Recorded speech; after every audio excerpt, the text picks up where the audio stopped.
Did you know that there's an everyday ingredient silently affecting your health? One found in most of the foods we eat. After discovering their child's sensitivity to synthetic dyes, these parents and first time filmmakers set out to uncover the hidden dangers of these additives. The recently released documentary blends expert insights and personal stories, revealing the widespread impact of these chemicals. Through their work, they aim to raise awareness and spark a vital conversation about what we're really consuming. This is the story of To Die For, the documentary with Brandon Whitney Cawood. Did I say your last name right? That That's was the right. thing You I did. forgot. Cawood. All right, Perfect. good. Yep. Kaywood. I We've have heard a it all weird kinds last of name, ways. so I always tell people it's Schultz and spelt SZULC, so no one gets that right. But listen, guys, so glad to have you on. There's a lot to unpack with this because I feel like it's one of the most overlooked parts. We know about toxins in general, like heavy metals and things, but we don't usually dive into things like synthetic dyes, things that literally color foods and so many other additives. But I want to hear, starting with your story, going back to how you even got involved in this and what your personal journey was like to get to actually making a film. Yeah, so we are obviously married and we have two children. And our oldest, between the ages of 1 and 3, he was really having some concerning behaviors. Some days were fine, and then some days, well, most days were really, really bad. And so it was the hitting and the fits and the biting and the emotional dysregulation and a lot of that between the ages of 1 and 3 can be completely normal. And so we were wavering back and forth between, is this normal toddler behavior or is there something wrong? And so where we kind of drew a line in the sand and decided that we might need to start trying to figure out how to help him is when at his mother's morning out, which is like a half day daycare. And so he would go 2 or 3 days a week just for like 2.5 hours. And in that 2.5 hours, we would have several write-ups. Some days I would have to come and pick him up. And the same thing was happening in every area of our life between church and play dates. And so it was really becoming an issue. And so we decided to consult doctors and therapists and do all the things, and nothing seemed like it worked. We blamed it on teething, of which the doctor suggested to give him Tylenol before he went to his mother's morning out, which was brightly colored red. And so we decided to do an elimination diet on kind of on a whim. And I found an article that suggested eliminating wheat, dairy, and synthetic dyes. And within 48 hours, we saw that easygoing child that we would occasionally see for like 30 days straight following that like initial 48-hour detox-ish period.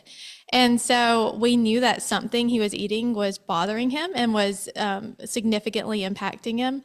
So after the 30 days, we decided to reintroduce wheat and we saw no effect. And then we decided to reintroduce dairy and we saw no effect. And then we tried to reintroduce synthetic dyes. And within 15 minutes, all of those behaviors came flooding back, the hitting, the biting, the emotional dysregulation. And so we knew synthetic dyes was his culprit. And since then, he's had, such a success story. He's doing so well. And so it was really kind of a Dr. Jekyll, Mr. Hyde turnaround for us. We like to say synthetic dyes eliminated like 98% of his issues.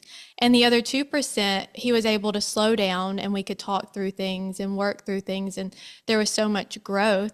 And, now he's doing so well. He's in public school and we haven't had a single day where he's hit or bit or had a meltdown or cried. He's just a normal, easygoing, very smart, very talented and gifted child.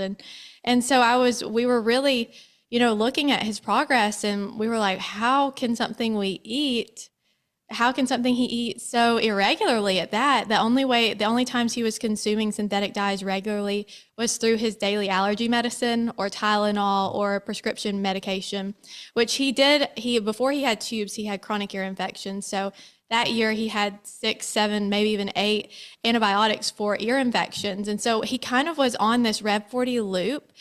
Just with medication, because when we went through our cabinets, we'd already kind of leaned toward organic foods. We just didn't think about medication. And so he wasn't getting the brightly colorful cereal. So we were really shocked that such a small amount of synthetic dyes could dramatically impact his sleep and emotional regulation. And so I started trying to dig into the research. My background is in education, so all the scientific jargon was very confusing to me. And so I really wanted to ask my questions and try to get to the bottom of what are synthetic dyes doing to us and how could synthetic dyes be impacting our child in such a traumatic way or dramatic way. And so I decided to ask Brandon if he wanted to document our journey to travel to ask these world's leading researchers the questions I have, along with interviewing some moms about their story. And he agreed. And she Reluctantly. she's kind of skipped a little bit of there. Obviously, like we did a podcast yesterday, and I said we were very like optimistically, or like how did I word it yesterday? We were like Optimistically naive. yeah, naively optimistic is what it was. Like the fact that we thought maybe we could interview researchers, maybe they actually would want to talk to us. Like looking back now, it's kind of crazy that we actually figured out a way to make that happen, and I don't really give us the credit. We feel like God opened a whole lot of doors for us and made that possible. But she came to me with the idea of doing a documentary and trying to interview this people, and I was a little reluctant at first. And I'll be honest, if I would have known then the amount of work that we would have had to put And into money. making the film, yeah, I don't know that I would have said yes. But luckily, once again, we were kind of naive and optimistic, and I had seen such a dramatic shift in our son, and like thinking about like what his life would look like if we hadn't figured this out, and how many people out there could have similar stories and not know that synthetic dyes could potentially be the culprit to their child's behavior issues and things like that. Kind of felt like we didn't really have a choice. Like we had to do it. We felt called to do it. And like even digging into, we started a Facebook group because I just really wanted a community that we could talk about all things dyes and swaps. And it quickly in 2 years grew from 0 to, what are we at? 770,000. 770,000 people. So we've heard thousands and thousands and thousands of stories of life change from removing synthetic dyes. And then even since now that our documentary, To Die for the documentary, has now come out, we're now hearing stories of people who have since seen the documentary and now they're starting to see change in their child, which is obviously why we've done it. But we initially kind of thought it was going to be like a kind of a rare reaction, which I mean, in the grand scheme of things, a reaction as dramatic as our son's is probably relatively rare, but we still have heard thousands and thousands of stories of families that are very similar to ours, and synthetic dyes were 100% their culprit. Whereas some families, you may have some underlying issue, and then synthetic dyes are, of course, taking you into the problem area. But for us, like that was the only issue that he had, and it felt like a miracle and kind of a golden ticket that we wanted to share with everyone. Yeah, it seems like these types of stories you hear all the time, right? Children acting out these days, having, developmental issues, just behavioral issues has become very common, right? I know this. My niece and nephew are in school. I see my friends with kids like, and you hear about it. This wasn't what it was 20, 30 years ago. Obviously, something is there. A lot of the doctors will say, well, it's, more chemicals in general. It's the diagnostics have gotten much better. We have now the drugs to solve this problem, right? Were you ever pressured by the doctors beyond the Tylenol to say, well, maybe this is genetic and they will need some sort of drugs and, behavioral issue Well, type thing? to an extent, we were. I mean, when we consulted doctors, most doctors would say, I mean, it's up to you, but before they're 6, like you don't have to have a diagnosis. But Yeah. we had 2 or 3 different instances where we went to the doctor and they wrote us a referral to the Children's Hospital for an evaluation. And we kind of because his behavior was irregular, we didn't feel good because it didn't seem like he fit any kind of box other than kind of the rabbit hole we went down is he has a very, very high IQ. He's very, very smart. And gifted children tend to kind of get overstimulated Mhm. very easily. And so the only time that he would hit and bite and things like that, it was very overstimulating times like recess, or he could always sit still while the teacher was teaching. He was always very interested in the academics, even very, very early on. Like he's a very eager learner, but he didn't fit the bill for anything. And so we were to an extent pressured. And then also the school he was at, the mother's morning out he was at, they kind of gave us an ultimatum unless you get him evaluated by our psychiatrist and start an RTI, which is a response to intervention plan, which would follow him from 3 all the way through 12th grade. And so we didn't feel comfortable with that either because he's just so young, and we really felt like there were other things we can do to help him. And luckily he would have had a misdiagnosis because he doesn't have any neurologic issues. He's just a normal, very bright, normal little boy. And that's the thing also, it's the system you guys were placed in, that all parents are placed in. Is it's quick to throw a label on someone if they slightly different behavior. And I do think you're right. A lot of children that are sensitive to these things, that have high intelligence levels, usually are going to, quickly shift if introduced to some different environment or different substance. But it's you can't then quickly, place that label on them and have that follow them for the rest of their life. However, what are you to do? Go against, the system and the doctors? Yeah. Did you feel Yeah. that at any point you kind of had to say, we need to step out of the systems in place and really do, I mean, you did this, I know, but where was that pivotal point where you say, we have to do it ourselves because the system is failing us?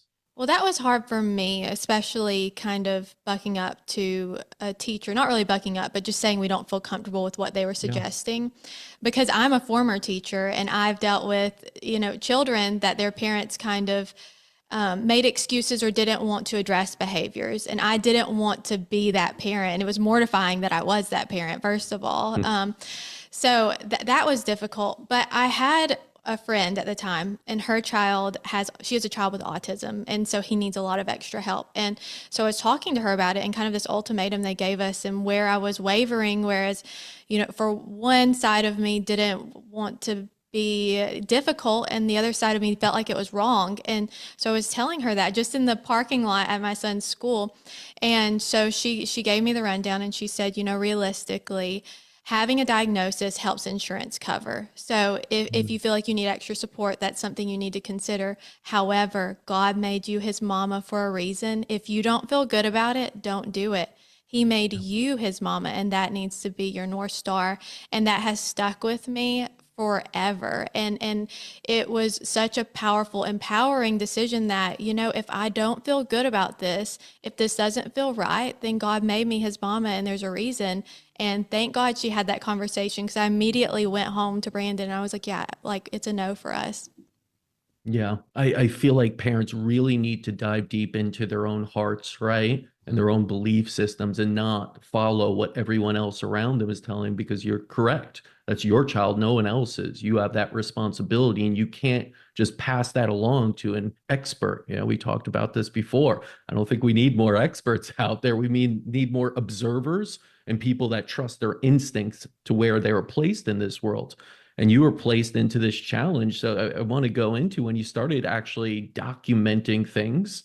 Like, how did that start for first timers? You guys are kind of like, let's just pick up a camera and start traveling. How did that go? Well, luckily, so we're first time filmmakers, but my job, my day to day, I am a commercial photographer and videographer. So that's what I do every single day. I make commercials and short form videos for companies for marketing and advertising.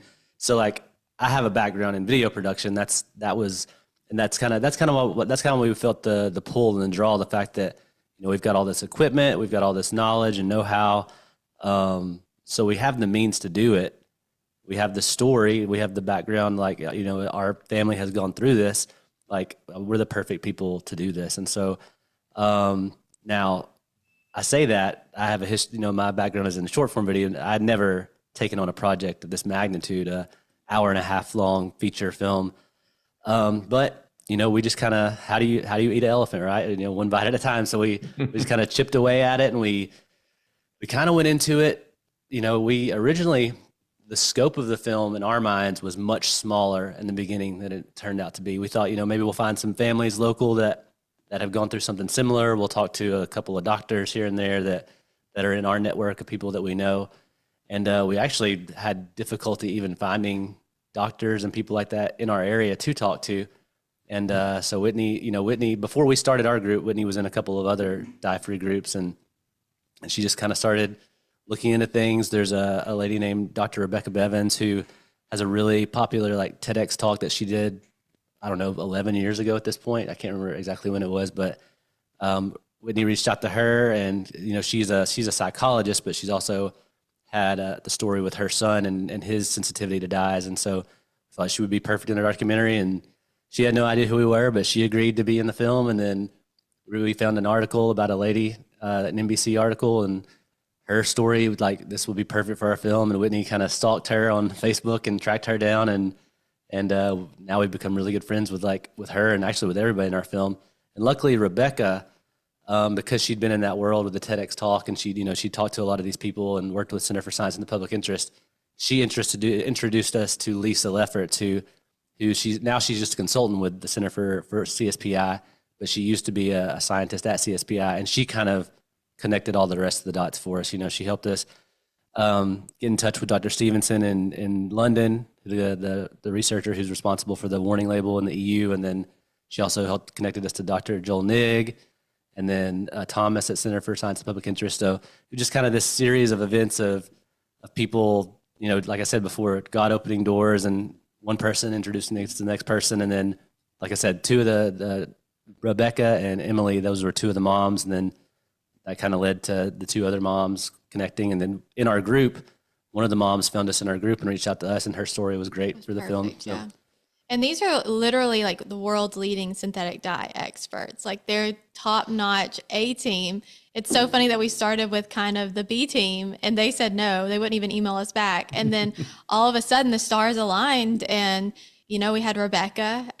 With Rebecca, I sent her a message on Instagram. I found her email. I did all the things, and I was so persistent, and finally she ended up giving me a call, and we talked for 2 hours. But we really feel like everyone that is in our documentary was really meant to be in our documentary. And it's crazy how it all came about. And stories like that are woven throughout our entire story, with funding and just the assistance that people have given us along the way, because people know that we are literally just two people that created a documentary. I did the marketing piece, and directed the questions and the interviews, and then Brandon literally, he edited, he shot it, he composed the music, he created the graphics. We had to tackle it in that way because we didn't have the funds to pay anybody to help us, and so it's been wild. I'm sure it's a massive endeavor to create. And then you have this personal attachment, of course, that's really, pushing you forward. Now, you must have dove down the rabbit hole before on all things dye. And for those that aren't too familiar with synthetic dyes, can you go into the prevalence of it, of what you started seeing? You said it's in, of course, medications and things, but how prevalent is it, especially when it comes to things that we provide to our children?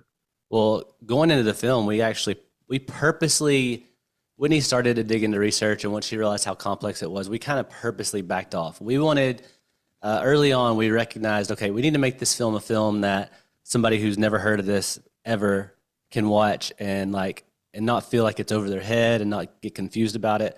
So we went into it very naive so that we could ask those questions that, a general person would ask. Obviously, throughout the process, we've learned a ton about synthetic dyes and how prevalent they are. It's it's an additive that's really, really hard to avoid, even if you know that you need to avoid it. It's obviously in your brightly colored junk food, and your ultra processed food has a lot of synthetic dyes. But then it's in these little other little places, there's some spinach tortillas out there that they seem green because they're spinach, right? They said, but that's not why they're green. They're green because they have blue and yellow dye in it. And then marshmallows, a lot of your name brand marshmallows have blue one in it. And then muffins and breads and sports drinks and, all kinds of things that a lot of people look at as maybe even, a lot of people even look at a lot of this stuff even as healthy. People think of drinking Gatorade to help them, perform better in sports. They're not thinking about these chemicals that are in there just to cosmetically make it look bright and colorful. So it's really hard to avoid, but the majority of people have no idea that it's something that they should even be looking for. So right. The FDA's website, they have a little statement on there that if you're worried about your family and you're worried that, synthetic dyes could be an issue, then read labels and avoid it. But first of all, you have to know that it is an issue, that's an actual thing to do that. And realistically, like asking Americans to police their food with these labels that have 30 ingredients in it that you can barely pronounce, let alone know what they are, it's kind of crazy. So Yeah, and we put our trust into these organizations, and they're exactly. kind of like, well, you do the research. We're just going to say yes to it, right? And have you figure that out if it's going to actually harm you or not. Have your outlooks on, the government organizations in charge, the companies behind them, has that changed drastically as you've Oh, gotten for into this?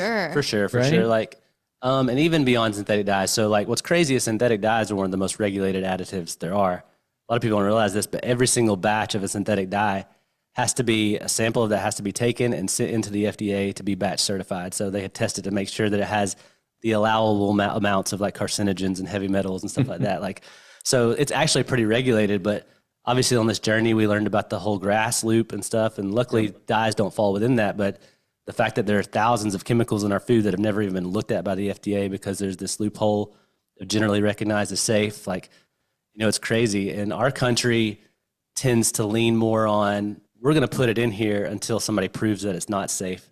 Yeah. Where it should be the opposite of that. It should be, you should have to prove that a chemical is Safe. like safe beyond a shadow of a doubt before we're putting it in food, especially children's food and like things that are marketed to children. So yeah, definitely realize that was a big eye opener that the general population probably assumes that if something is in food, that it's been well researched and well studied to be allowed to be in there, but like that's really not the case. And I think I heard the statistic, we don't know for sure, but we heard the statistic from people like Callie Means of there's, Europe has 400 approved additives for food additives where we have like 10,000, which is a crazy difference. So Yeah, that is shocking, especially when you're like, we're all humans. Why are some countries allowing so little of this and protecting their people? And we're sitting here saying, add more in, do that more. Have you gotten any backlash or anything so far? Well, you always have those trolls on Facebook or Instagram. The Yeah, trolls are one someone thing, today. right? Yeah, But it's yeah. like the government organizations, like Um, or even the big, kind of companies behind this. I Has there think been we've kind anything? of laid low, honestly. Yeah. I don't know that we were on anybody's radar to begin with. We haven't really experienced a ton of pushback that I can say we've posted a couple of videos where we've had some alarmingly similar comments where I'm like, is that a bot? Like these are kind of weird. well, we've had a little bit of we've had some people like on IMDb, like Oh yeah, some it's a negative great reviews one. and stuff. Like there's no, like we have a whole bunch of one reviews on there, but no like They don't ratings, say but no anything. actually reviews. But then on Amazon, we've had how many like Over 400. 400 like 5-star reviews, and so it was weird to there have been moments where it's felt like somebody's trying to slow us down, but And we kind of feel luckily, like it's God's story to tell. luckily because we didn't start off with a big following and we're not We didn't start influencers. off with a following at all. Yeah, like Yeah. luckily we've kind of floated under the radar up until, our film came out. We have noticed that like any interview that goes on the news or something, there's typically they reach out to like I can't remember the exact acronym, but like the manufacturers of Yep. colors or whatever. And of course they're always stating that, these chemicals are safe. The FDA says they're safe. And I mean, the FDA said Red 3 was safe for 34 years and they just banned it. So like you can't really Yeah. trust that information. But then what's crazy is when you go like on the Association of Color Manufacturers, whatever their website, their partners are like PepsiCo and Coca-Cola and Hershey. Like it's, it's and like so these companies who have they're the people using more synthetic dyes than anybody else. These are the people that fund this organization. So I do know there's been a lot of pushback in regards to like policy. Like we interviewed a senator in California, and he said once he introduced a bill that was a failed bill to put a warning label on synthetic dyes, that everybody was coming into his office trying to get him to take it down. And so there was a lot of industry pressure there. So I think that's really where we're going to see some pushback. But I think that they're scared. Like they're scared of this army of parents and especially moms that this is an issue for us and we're addressing it. And to your point in regards to other countries, I was asking Dr. Jim Stevenson, and so he's the researcher that was responsible for the research, and the reason why the EU as a whole decided to put a warning label on synthetic dyes. And what that did is it encouraged manufacturers to not use them because no one wants a warning label. The warning label says may have an adverse effect on activity and attention in children. So they opted out of using that and use, more natural additives, or like beetroot and turmeric and things like that. Sure. But I asked him, I said, who funded your study? Because every researcher we've talked to, we're like, why hasn't there been a study like they did in the EU, and the way that they did it with the school system and this group of kids and on such a large scale? And they're like, I don't know, there's no funding. I keep applying for funding. I can't find funding. And so I asked him, I was like, were you able to receive this funds? And he was like, oh, well, it was a government funded study. It cost over $1 million to do this study. And I'm like, oh, wow. The government, they have a reason to protect their citizens Sure. because they hold some responsibility with healthcare. And so I think there's pros and cons with the way we do things here in the US, but the reality is they don't have the motivation to keep us healthy like other countries do. And so I think that that's an issue. They don't have the motivation, but obviously there is information out there showing the negative sides, the potential, let's say, even if you said Oh, definitely. possibly, No, right? 100%. 27, we know enough. I say all that to say we know enough now that we have the WEHA report. And the WEHA report actually came out of California, and it's the most comprehensive study in the world. And so it took Meta-analysis. into account 27 clinical trials just looking at children and the behavioral impacts it has on children. It's a very, very strong double-blind placebo study. Like it's evidence, and it's showing a causal relationship with these things. And so it concluded that it causes, in some children, synthetic dyes can cause hyperactivity, inattentiveness, restlessness, sleeplessness, irritability, and aggression. And so there are other studies that show even more issues with like memory and things like that. And like obviously anecdotal things that parents have noticed, but that research also, the WEHA report even looked into like low income families and how they are more susceptible to consuming more synthetic dyes and have less access to healthy foods. And so like that's also an issue. And then that you go down the entire rabbit hole of, children in Title I schools. We don't have labels on their school foods, and children should not have to police their foods, but yet we're allowing schools to have foods that have synthetic dyes, which we know can harm children in general in terms of the genotoxicity, and some of them can cause, have been known to cause like cancer in animals.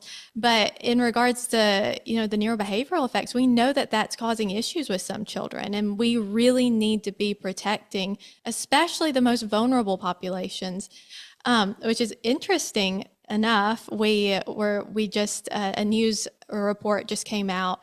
They interviewed our family, and then another, he has what college does he work at? In North Carolina? South Carolina? But anyway, he's looking at Rep 40, and he's looking at if it can cause cancer. And the way that he did the study is he was looking at pregnant mice, and unfortunately, the mice died, so he couldn't study them. The babies died. So we're like, holy cow, which I mean, of course, it hasn't been replicated. It hasn't been published, but it's just like there's so much pause for concern here. And the fact that it's in medications, it was in my prenatals that I took with my son. I went back and forth between the super fancy Garden of Life prenatals and the one that my gynecologist gave me whenever I would run out. And so it was brightly red. And so there's obviously a multitude of issues with that, and it really doesn't need to be in school food. It really doesn't need to be a medication, and that just shouldn't be something that we should have to police or even look for. Let me ask you, because it is so prevalent. And if someone's listening right now saying, well, how do I start to identify if the issue truly is the synthetic dye or something else? What does that look like when you started that elimination diet, knowing that it's in so much, it could be hidden? Like, how do you get to that point of truly knowing that in the elimination diet you did? We suggest a 30-day elimination diet. So that luckily with 30 days, that gives you enough time to kind of learn about reading labels. And luckily, food that is manufactured in the United States, the FDA requires it to be listed on the label and it has to be listed under the FD&C, you know, the Food, Drug, and Cosmetic, like the either FD&C like Red 40 or Red 40 or Red 40 Lake or whatever. So in America, that has to be on the label like that. Like so, there's been some confusion here lately about like our companies changing the names of dyes and they're changing them to be secret. And like technically, that's not legal. Like in the United States, if it's manufactured, it has to be labeled using that system, the color and the number.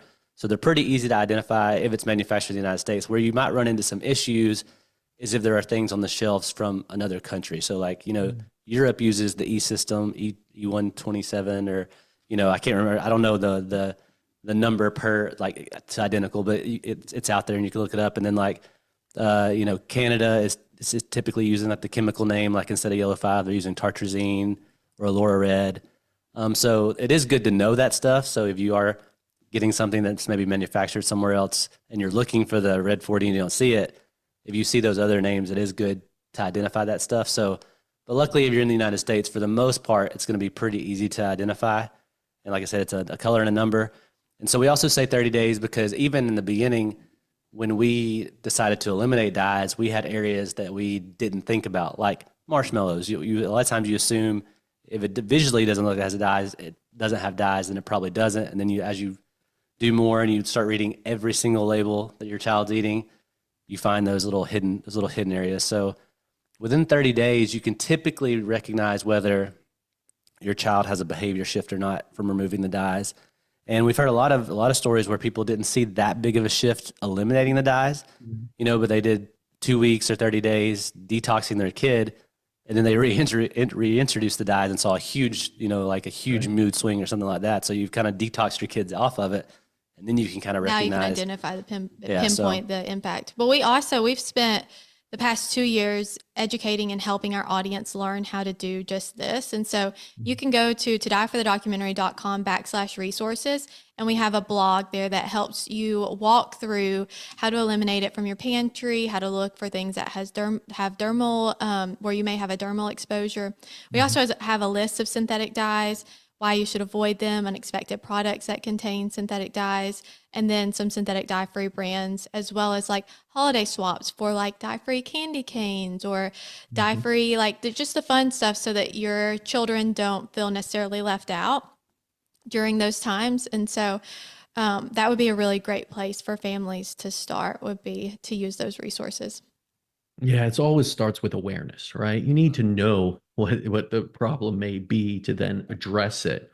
You know, you guys did a really good job, I thought, in the documentary. It's blending the science with the personal stories, right? You have the doc, you have the personal stories. The personal stories are quite, you know, impactful. Were there any ones that stuck out to you that, you know, really kind of just jolted you or got you to really stick out and think about, you know, what's going on? I think for me, Evan's story was really powerful. And like there were even aspects of his story that we could have included that would be even more shocking than what is even in the documentary. And so his story was particularly painful in that how it was impacting the whole family and especially him. He was a little bit older, and so he was obviously really struggling with how he felt after he had these episodes, and it was consuming all parts of their life. And she was really concerned about his future. And then to see him now, once again, he's a really, really bright child, and eliminating dyes helped them pinpoint, you know, what was really going on and how to really, really help him. And now he can live a life that is going to be, that's going to continue to be a really, really good life. Whereas you look at the trajectory of all of these children that we interviewed, and it looked grim. And like, that's what we were worried about as we were looking at our child, like what, and I waver. I go back and forth between wanting to homeschool and like putting my kids in public school. We have a wonderful STEM school. My son's in a German immersion program. He's in the gifted program. So we're really rooted. But before we did the elimination diet, I was really wavering sending him to public school. And I had just accepted that I'm going to have to homeschool him to protect other kids and to protect him from being in situations where, you know, this is not going to be okay. We're really going to be really put through the ringer if this continues. And so to look at how he's thriving now is just crazy. I think for me, I think Rebecca's story with her son, to hear Yeah. a 7-year-old that's suicidal and things like that. That we didn't. I mean, obviously we knew that once we saw her TEDx talk. Like that's not something we never even thought And about. we've heard that from several families. I think that is the story most people identify with. And we didn't expect that. I mean, to hear of a suicidal child, like that's something I've never heard of. And so once the documentary came out, we had so many moms saying this was our story. Our child was suicidal before we cut dyes, which is like, that's insane. But then you think of it, and synthetic dyes are a chemical. Chemicals impact us all differently, just like medications impact us all differently. And so it really can have such a dark impact on these children.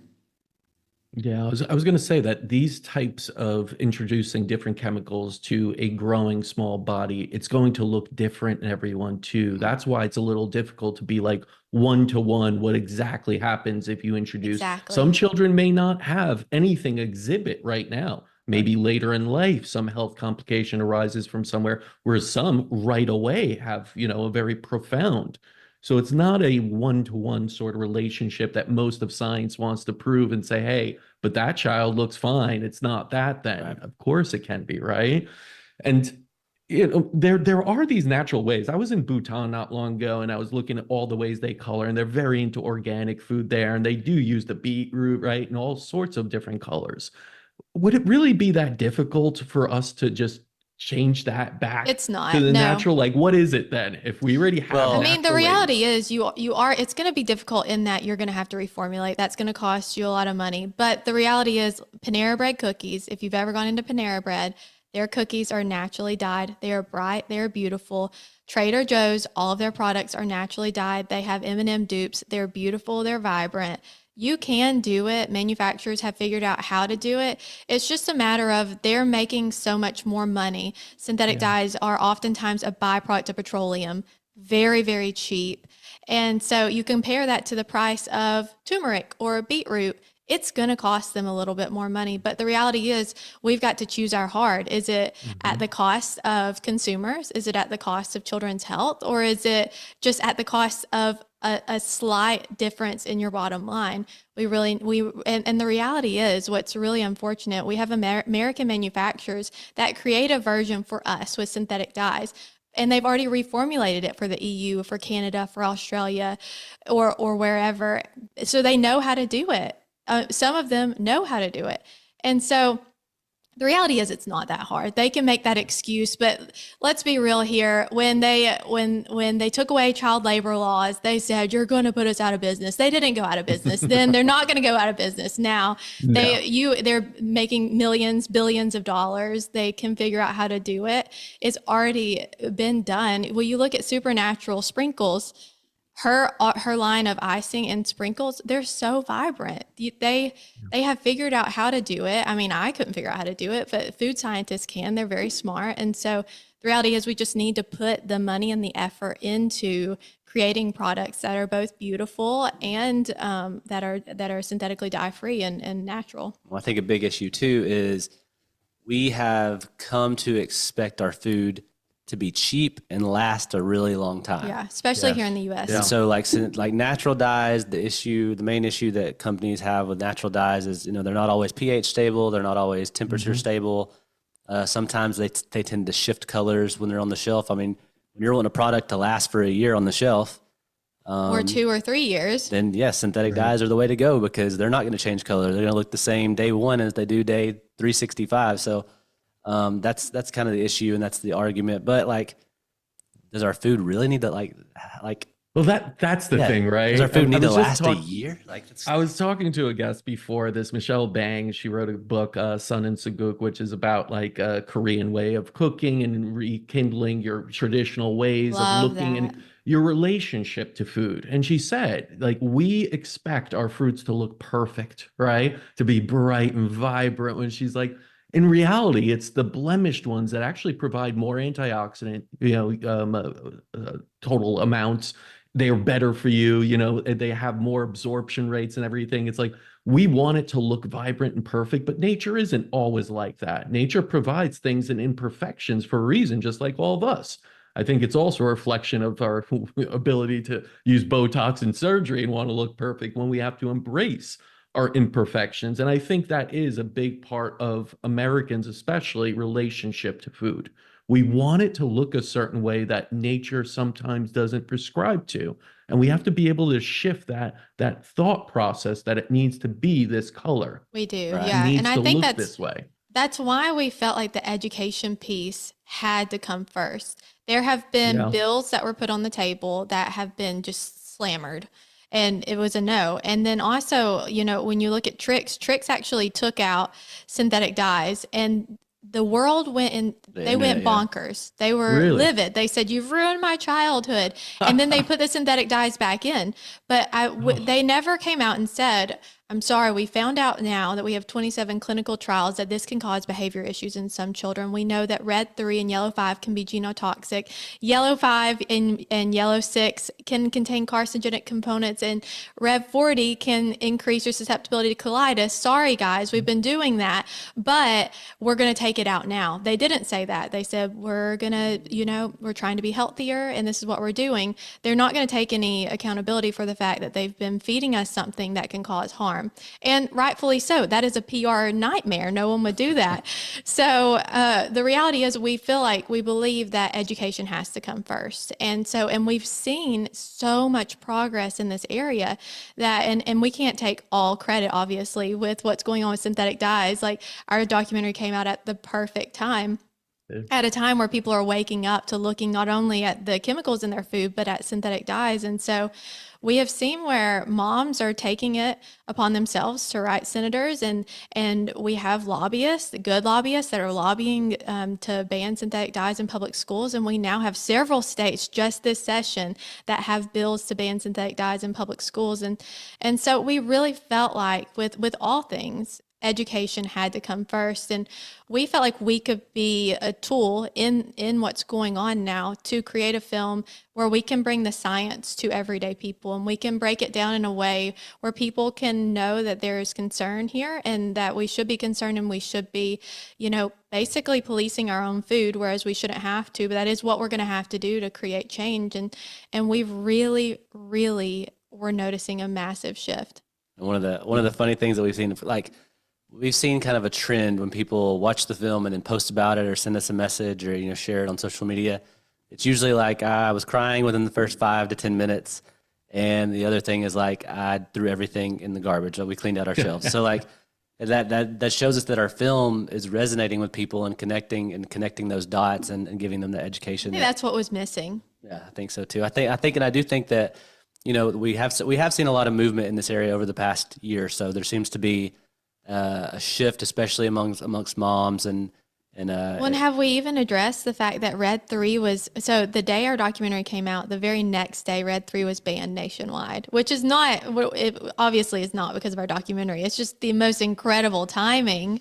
And so people are really waking up to have a nationwide ban on a synthetic diet. That hasn't happened since what, the 70s? Yeah, since Red 2? Red 2 was in the 70s. Yeah, so it's just kind of been the perfect storm, and people are becoming more aware of it. And our film, like you said, I think what our film has done that a lot of the influencers and a lot of the politicians that are talking about this hasn't done is give people those personal stories of this is a real life thing that is happening to real people. And so I feel like that's kind of the gap that our film is filling in all of this. So. Well, it is almost serendipitous that this occurred on that date where the red number 3 was pulled. And then you have the Maha movement happen right now. People like Callie and Casey Means really promoting this. Are you really optimistic that this is going to lead to change, or are we just seeing government sort of pander, do a few moves, allow the big food companies to switch a name? This is what drugs do all the time. You get pulled off for one thing, whether it's Vioxx or something else. They admit it killed people. They shift it a little bit and create a new drug, and they continue doing the same thing. So where are your thoughts around that? Are we really on this precipice of change? I hope so. We're optimistic that Yeah. I mean, you can't really dial this back. Once people know this information, and like you can't really, Walk it back. walk it backwards. Now, what you may see is with the Red 3 ban, you may see Red 40 come in and take the place, and like everywhere they had Red 3 before, it's just going to be Red 40. So that's why we feel like you got to stay vigilant. We got to keep spreading the word. We got to keep writing politicians. I don't think. I mean, one place I'm not super optimistic. I don't necessarily see the FDA stepping up and reevaluating these things. Maybe they will, but it doesn't. If you look at They're not going to unless we put a fire on their desk. That's for sure. I think our best bet is at the state level right now. Like a metaphorical fire. No one set fire to the FDA's desk. Like California, last year became the first state to ban all the dyes in public schools, and then, of course they were the first state to ban Red 3. Now, like Whitney said, I want to say that Arizona, what I read, don't quote me on this, but I think Arizona did just pass a bill to ban in public schools. Well, in Utah. Utah's working on one. Virginia. We testified in Virginia on a bill that all that's left is for the governor to sign it. New York has a bill on the table. Yep. So like that's like the state level eventually. And those are just the states that we have personally either talked to a state representative or a lobbyist or someone where we've connected pieces. But I think it's also really great to point out that historically, Democrats have been the party that have passed bills in regards to synthetic dyes and have pushed it. But Republicans are really getting on board. This is something every single person should care about. And so, I mean, that's really rare to find something that both Democrats and Republicans can agree on. And of course, not every person that is in a party will agree on this. But what we have seen is, we even testified at a Senate hearing, or at a subcommittee hearing, and we saw it pass right in front of us, and it was just so easy. And every time it's been addressed in regards to synthetic dyes in public schools, it's just been unanimous, and it's been a bipartisan support. And it's been really great to see not only California, but other states, both Democratic and Republican states, are picking up on this. And it really seems like it's something everyone should get behind. I really hope to see, synthetic dyes as being the starting point and people getting on board with protecting children and looking at the chemicals in our food. I would really hope that we could put policy or put parties aside and just really focus on what's best for everyone, because we care about everyone, whether you agree with our political views or not.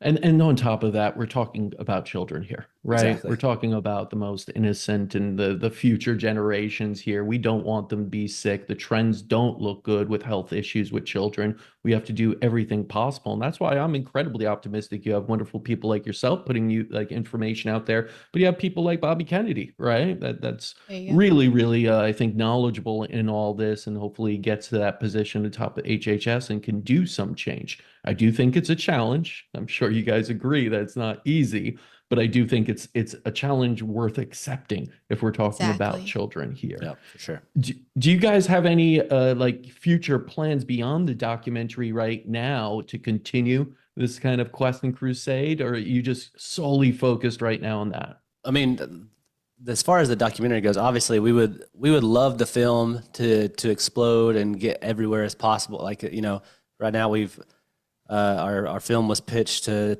Netflix and Hulu. We haven't heard anything definitive there yet, but obviously that would be a really big platform. Yeah. But as far as the documentary, like it's just a tool. Like, we made it as a tool, and we're still kind of working in this area. We obviously, when a film comes out, you have a really big push, and then it kind of slowly tapers off. And so now we're just kind of in this coast mode with the film, and we'll have little upticks here and there where it'll get promoted somewhere, and we'll have a big uptick, and we want to continue to push those. But we're kind of looking now is like, one, how can we start to get the film in front of people that wouldn't probably pay for it to see it? That's kind of our next thought. Like, how do we get school systems to show our film to families, or how do we get community centers to show our film? And then on top of that, we're we're working, we're in contact with a lot of senators and delegates and stuff in different states. We're pretty laser focused on dyes right now. We're really excited to see what happens in West Virginia. There's a bill that's about to be on the table in West Virginia that's going to look to ban dyes statewide. Well, like, I don't know how that'll actually happen, but that would be pretty interesting if a state completely banned dyes. Like, how is the food system going to work around that? Especially if we could get something like that to happen in California, that's such a big state. Like, that's what I was saying on state level. The more and more of these states that put bills into legislation and make laws, like, eventually, whether the FDA does something or not, they're going to have to make a shift. They're going to have to address it at a federal level. You can't have 2 or 3 different versions of your product floating around the country, and that's a nightmare with shipping and selling and all that sort of stuff. So that's why I think the state level is the focus right now, getting states to put bills on the table, and eventually, I think enough states do things, then maybe the FDA starts looking into it and doing things like on a more federal level. So we are open to another documentary maybe later on down the road. I don't know that we will be using our savings to fund as much as we did this time, but yeah, we're open to it. No, I'm sure there's a lot of people out there after seeing this, especially, that'll be open to, funding this and continuing on. Again, it's such a, it's something everyone could support or should. I can understand that it's easy to buy cheaper food and it's quicker, but again, you have to look at what about children's health in this all? Can we spend just a little bit more, or at least subsidize even those portions, make the companies take out of their profits a little bit for that and start to put this in. So, Yeah. what are your like kind of hopes in the next, let's say, few months for what you'd like to see happen, after this gets out and starts to build up? For me, I would really like to, start a new conversation and build upon, we vote with our dollars, and we agree with that. We do need to do that.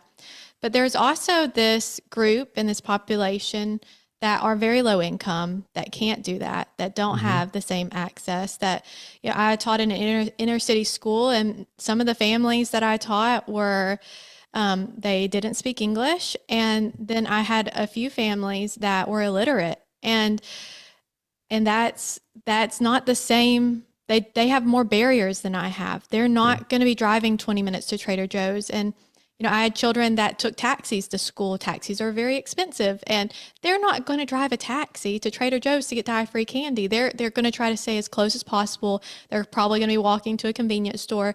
And so the reality is, we have to accept, and we have to be thinking that we have to agree that those children are just as important as our children.